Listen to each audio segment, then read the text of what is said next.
देखो लिखा गया है use of was and were, है ना। इसका मतलब होता है कि वाज और वेयर का प्रयोग करना है इस सेंटेंस में, ठीक है।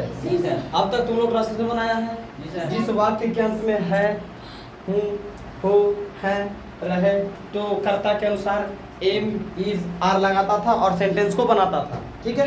तो उसमें था use of am is are का प्रयोग था।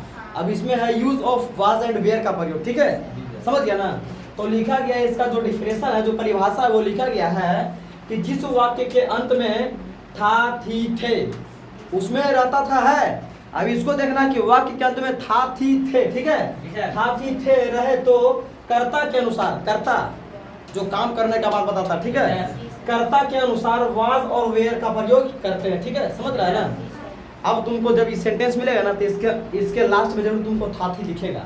जैसे लिखा रहेगा मैं खुश था, राम उदास था, राम और मोहन खेल रहे थे, इस तरह से सेंटेंस मिलेगा। लास्ट में था, थी, थे मिलेगा, ठीक है। तो कर्ता के अनुसार वाज वेयर रहेगा। तो अब तुम लोग को वाज वेयर कहाँ लगाना और किसके साथ लगाना ये तो पता नहीं होगा, ठीक है।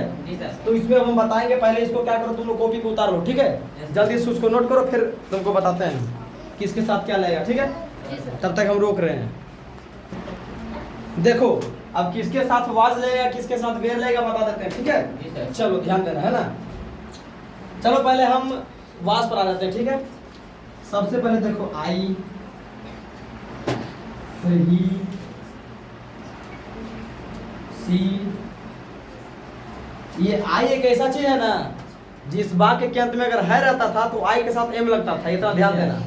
लेकिन इसमें देखो वाज जिसमें लगेगा बता रहे हैं, आई, ही, सी, इट, या फिर कोई नाम, या फिर कोई नाम रहे, इसके साथ क्या लगेगा, वाज लगेगा। क्या लगेगा, यही तुम्हारा करता है। जब ये तुमको दिख जाए ना शुरू में कि ही, सी, इट और आई का प्रयोग आ रहा है, ठीक है। जैसे फॉर द एग्जांपल माध्यम लिख देते हैं कि लिख देगा कि मैं खुश था, ठीक है। लास्ट में था आया, इसमें करता क्या है, आई, मतलब मैं, है ना। क्या करेगा, आई लिखेगा, आई के साथ क्या लगेगा, वाज बता ना, बात।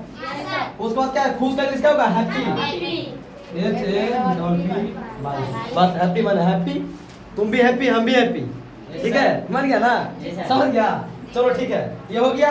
उसके बाद देखो अब किसके साथ वेयर लगेगा वो देख लो, ठीक है। अब वेयर वाला देख लो, देखो you, we, they, the boys. एक चीज ध्यान देना, ये जो द बॉयज लिखे हैं ना, ये फॉर द एग्जांपल दिया गया द बॉयज। हो सकता है तुमको ढेर सारा कोई प्लूरल मिल जाए। अब कहीं लिख देगा ना क्या, मतलब कि एक बात और ध्यान देना, और कहीं दो को जब नाम आए ना, जैसे लिख देगा कि राम और श्याम खेल रहे थे, ठीक है। जब दो नाम आएगा तो हो जाएगा प्लूरल, हो जाएगा, क्या हो जाएगा, तो हमेशा प्लूरल में मतलब बहुवचन में तुमको वेयर लगाना, ठीक है। और यहाँ पर द बॉयज लिख रहा है तो ढेर सारा लड़के की बात कर रहा है। अब ढेर सारा गाय का बात करेगा तो द काउज वेयर, ठीक है, लगाएगा, समझ गया ना। तो द काउज मतलब कहने का मतलब है जब ढेर सारा किसी वस्तु का बोध करेगा ना तो उसके आगे द बॉयज लगेगा, ठीक है। लड़का रहेगा तो बॉय लगाना, और बाकी जो दूसरा चीज रहेगा गाय रहेगा तो काउज लगाएगा। सेंटेंस के अनुसार उसका इंग्लिश देगा ना, समझ गया ना। तो उसी के अनुसार बता रहे हैं कि ढेर सारा प्लूरल रहेगा, उसके साथ वेयर लगा देना हमेशा, ठीक है। जिस वाक्य के पहले द लगता है ना, जिस वाक्य के पहले, अब एक बात और, कोई खास वस्तु रहेगा तो उसका आगे द का प्रयोग होगा, किसका, हाँ। अब एक चीज और देना, अब कोई खास वस्तु रहेगा, क्या चीज, वो सिंगुलर रहेगा। मान लो कि देखो ताजमहल बताएगा, ठीक है। ताजमहल ये खास वस्तु है तो इसके आगे तो द लगेगा, ठीक है। लेकिन क्या इसके साथ तुम वेयर लगा देगा, नहीं, ताजमहल के आगे वेयर नहीं लगेगा, वाज लगेगा। क्या लगेगा, काहे कि ताजमहल एक सिंगुलर है, एक जाति है, ये ढेर सारा नहीं है, समझ रहा ना।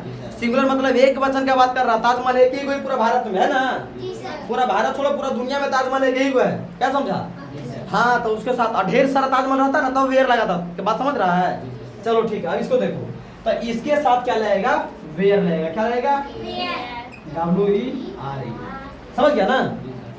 अब देखो यही तुम्हारा क्या है, करता है, सब करता धरता तुम्हारा यही है, ठीक है।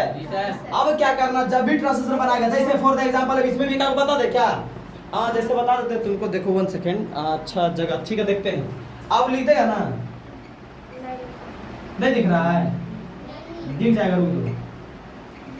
तुम उदास थे, क्या उदास थे। अच्छा ठीक है, तुम लोग सुनो ना, तुम उदास थे, ठीक है। तुम का इंग्लिश क्या होता है? यू होता है। अब देखो यू यहाँ किस में दिया गया? इस लाइन में दिया गया है जिसमें वेयर का बात कर रहा, तो वेयर रहेगा, है ना। उदास के इंग्लिश क्या होता है? ठीक है। तुम लोग को तो यहाँ दिख जाएगा, और जो वीडियो से देखेगा वो वीडियो से सुन लेगा कि बता क्या रहे हैं, बात समझ रहा है ना। अगर नहीं दिख रहा होगा, हाँ चलो इधर देखो, समझ गया ना। तो देखो तुम उदास थे, तो यू वेयर सैड, क्योंकि यू के साथ पहले बता दिया वेयर रहेगा। हाँ, और लास्ट में वाक्य के अंत में था थी भी देखना है। हाँ, कभी कभी हम मिला के भी देखो, गड़बड़ाना नहीं है, समझ गया ना। ये ना कि अब हाथी वाला बता रहे हैं तो है वाला बीच में घुसा दिया ना, तो ओकरे में बाद वेयर लगा दिया, जूता खाएगा ऐसे में, समझ गया। हाँ, ये सब चीज को ध्यान में रखते हुए टास्क बनाएगा। चलो उम्मीद करते इसको कॉपी पे पहले उतारो फटक से। चलो ठीक है, उतार लिया ना। हाँ, इसके साथ साथ पीछे वाला भी ध्यान देना, ठीक है। कि जिस वाक्य के अंत में अगर है ना, है, हूँ, है अगर रहे, तो उसको एम इज आर कर्ता के अनुसार से लगा करके बनाना है, जो कर्ता कहेगा, ठीक है। आइए था थी वाला था, तो पीछे वाला और अभी वाला दोनों मिला के लेके चलना, ना कि भूल जाना, ठीक है। समझ गया।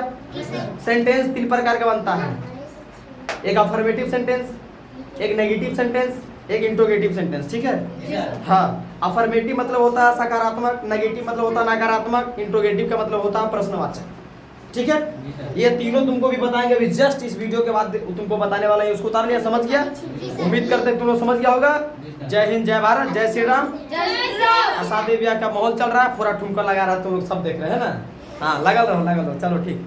जय श्री कृष्णा।